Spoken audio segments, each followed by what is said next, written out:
bienvenue sur Médien TV Afrique. C'est l'heure de recevoir l'invité de la rédaction et aujourd'hui, nous allons nous pencher sur l'un des enjeux stratégiques du développement de la planète, celui de la sécurité alimentaire. 820 millions de personnes souffrent encore de la faim aujourd'hui dans le monde. La thématique s'est invitée au sein d'un colloque international sur le rôle des parlements vis-à-vis de la sécurité alimentaire. Colloque organisé à Rabat au Maroc cette semaine par la Chambre des conseillers en partenariat avec l'Organisation des Nations Unies pour l'alimentation et l'agriculture, la FAO.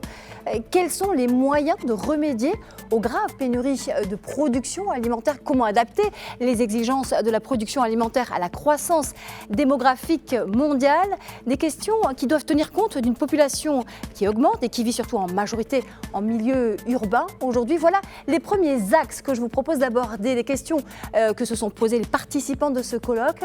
Nous allons tenter d'y répondre avec mon invité.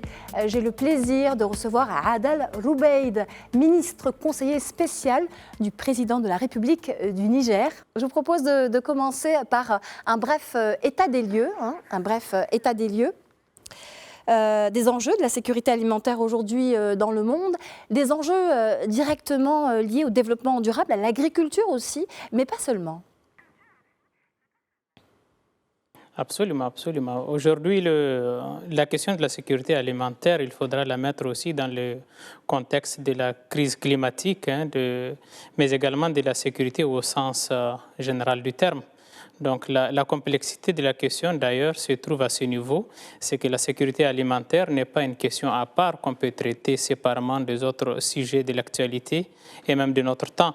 Aujourd'hui, il est impératif, et c'est d'ailleurs tout l'intérêt de ces séminaires, de cette conférence, c'est de justement mettre en place tous les parlementaires, en tout cas tous ceux qui décident à ce niveau, pour évoquer cette question cruciale de cette époque.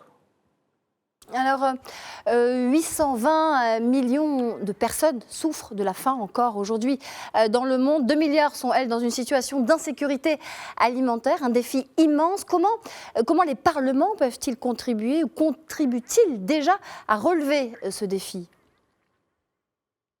Il faut savoir qu'en tant que nation qui vont de plus en plus vers la démocratie, les parlements sont quand même ceux qui décident à la fois des lois, mais également du vote des budgets.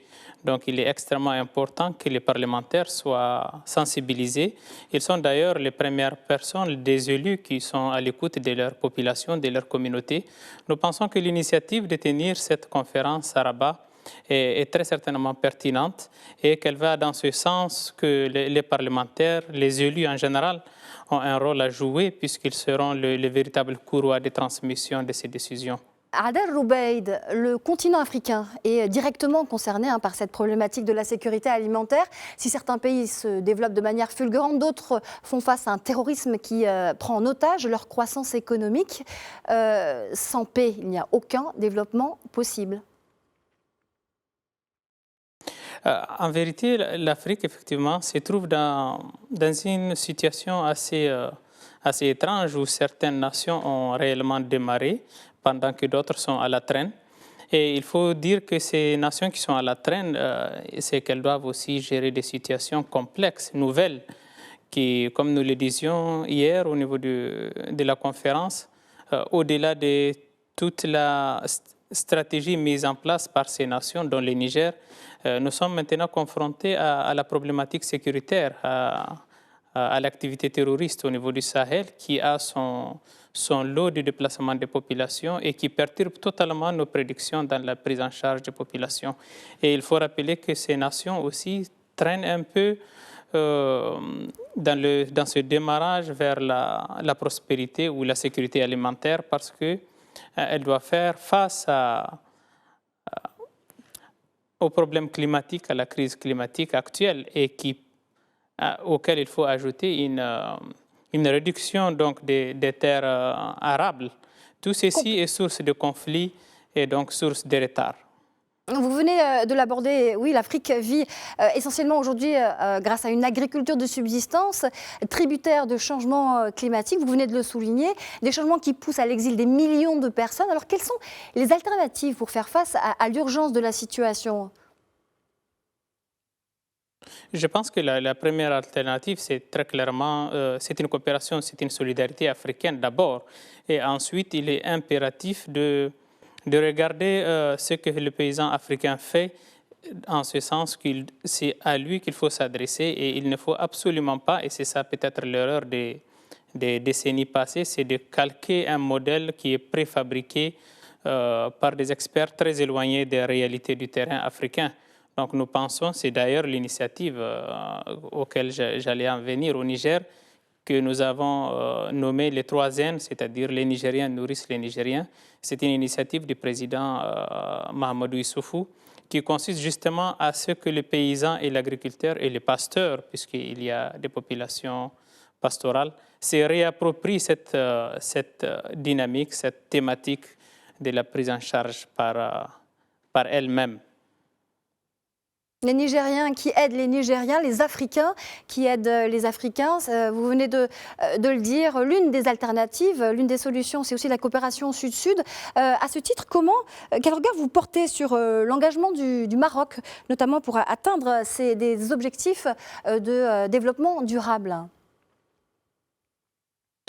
Il est absolument opportun aujourd'hui de saluer l'engagement du Maroc, et spécialement l'engagement de Sa Majesté Mohamed VI, à fédérer ces forces africaines pour que, au-delà de l'Afrique, c'est la coopération Sud-Sud, l'Amérique latine, les Caraïbes et une partie de l'Asie et du monde arabe. Aujourd'hui, se retrouver à Rabat, justement, ceci montre l'esprit vers lequel Sa Majesté voudrait que le mouvement se fasse, c'est-à-dire vers plus de coopération Sud-Sud, parce que nous sommes certains, nous sommes convaincus que les greniers du monde, de la planète, se trouvent entre ces 3 régions du monde, le monde arabe, l'Afrique et l'Amérique latine et les Caraïbes. Donc si nous arrivons à fédérer ces 3 entités, c'est le monde entier qui va sortir de la faim. Et aussi, nous saluons l'engagement de Sa Majesté en réalité dans la résolution des conflits en Afrique et sa volonté d'aller vers l'Afrique, ne serait-ce qu'à travers les rapprochements avec la CEDEAO, qui nous honore, qui atteste encore une fois de la volonté de Sa Majesté à faire du Maroc réellement un pays africain qui regarde vers ses racines africaines. On va poursuivre sur l'engagement du Royaume, si vous le voulez bien, puisqu'il était question là du rôle des parlements en matière de sécurité alimentaire. Comment est-ce que vous évaluez le niveau des relations entre l'Union parlementaire africaine et l'institution parlementaire marocaine dans ce domaine, après le retour du Royaume au sein de l'Union africaine ? C'était un retour attendu, vous le savez bien, par la plupart des pays frères et amis du Maroc.